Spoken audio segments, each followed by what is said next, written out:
उत्तर प्रदेश के मुख्यमंत्री योगी आदित्यनाथ पर हमला करते हुए समाजवादी पार्टी के मुखिया अखिलेश यादव ने शुक्रवार को कहा कि लोकतंत्र के मंदिर विधानसभा में जिस प्रकार की ठोक देंगे पटक के मारेंगे की भाषा योगी आदित्यनाथ बोलते हैं वो एक ही योगी की भाषा नहीं हो सकती है।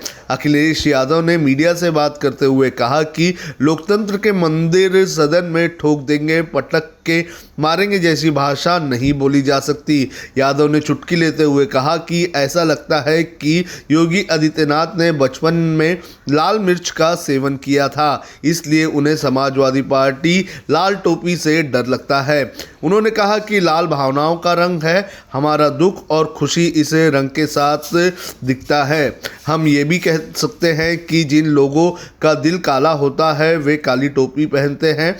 यहाँ अखिलेश का इशारा राष्ट्रीय स्वयंसेवक संघ के कार्यकर्ताओं से था जो काली टोपी पहनते हैं।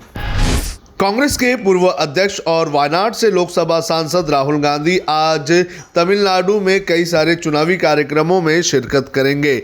राहुल भले ही दक्षिण भारत में अपनी ताकत बढ़ाने की कोशिश में लगे हुए हैं, लेकिन कुछ दिनों पहले केरल में उनके नॉर्थ साउथ वाले बयान के बाद कांग्रेस के उत्तर भारत के कई सारे नेता उनसे नाराज दिख रहे हैं। आपको बता दें कि आज जम्मू में होने वाली बैठक के बाद ये नेता पार्टी की टॉप लीडरशिप के खिलाफ तल्ख बयान जारी कर सकते हैं। इनमें पार्टी के 23 सीनियर लीडर भी शामिल हैं। कांग्रेस के नाराज इन नेताओं को G23 के नाम से जाना जाता है। ये सभी नेता पार्टी नेतृत्व से नाराज हैं। इन नेताओं ने कांग्रेस की अंतरिम अध्यक्ष सोनिया गांधी को लिखी चिट्ठी में पार्टी को चलाने के तौर तरीकों पर सवाल उठाए थे। यही नेता आज जम्मू कश्मीर में इकट्ठा होकर अपनी ताकत दिखा सकते हैं।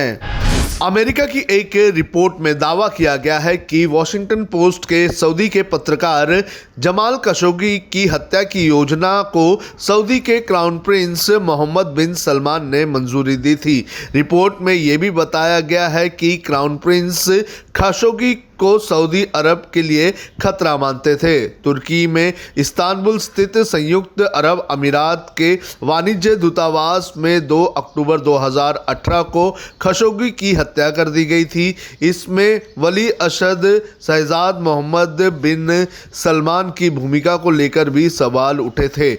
खशोगी का शव अभी तक बरामद नहीं हुआ है। भारत और चीन के विदेश मंत्रियों के बीच गुरुवार को दोपहर फोन पर लंबी बातचीत हुई।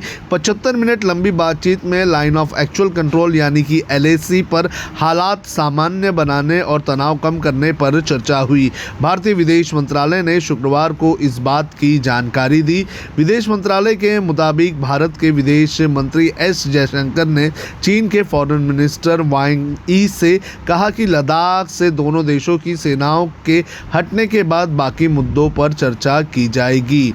विदेश मंत्रालय के बयान के मुताबिक हमारे विदेश मंत्री ने वांग यी से कहा कि सबसे पहले टकराव वाले क्षेत्रों से सैनिकों को पीछे किया जाना ज़रूरी है। इससे सीमा पर दूसरे क्षेत्रों में भी तनाव कम किया जा सकेगा। पैंगोंग लेक एरिया से सैनिकों के पीछे हटने के बाद दोनों पक्ष LAC के दूसरे हिस्सों और पूर्वी लद्दाख के दूसरे हिस्सों पर विवाद के बारे में भी बातचीत कर सकेंगे।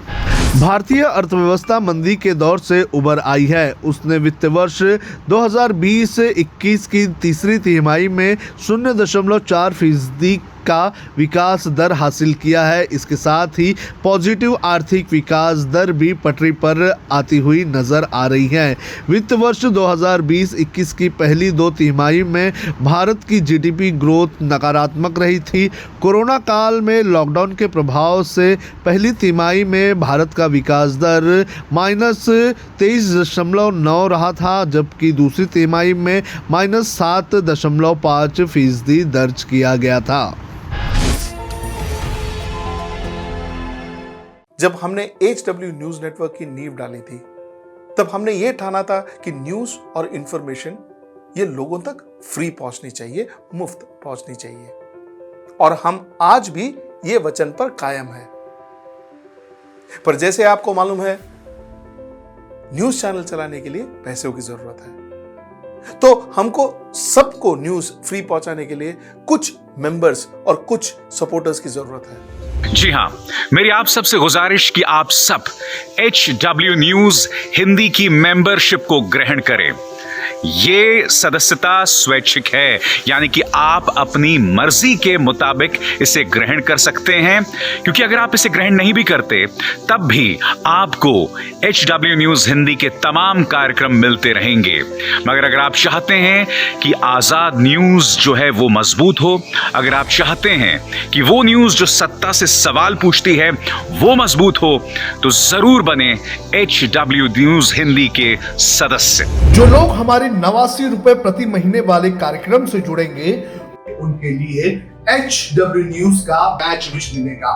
साथ ही साथ उन लोगों को हमारे एक्सक्लूसिव पोल्स में भी शामिल होने का मौका मिलेगा। इसके अलावा हमारा जो दूसरा मेंबरशिप कार्यक्रम है वो 199 रुपीस प्रति महीने का है, यानी कि 199 रुपए प्रति महीने। और इस प्रोग्राम में हमारे जो मेंबर्स हैं उन्हें 99 रुपए के प्रोग्राम वाले सभी चीजें तो मिलेंगी। इसके अलावा बिजनेस से जुड़ी हुई बातें भी हम करेंगे। हमारे एक्सपर्ट अखिलेश भार्गव से आप बिजनेस से जुड़े हुए अपने सवाल भी पूछ सकते हैं। हम उम्मीद करेंगे कि आप इस निष्पक्ष पत्रकारिता की राह में हमें पूरी तरह से योगदान देंगे।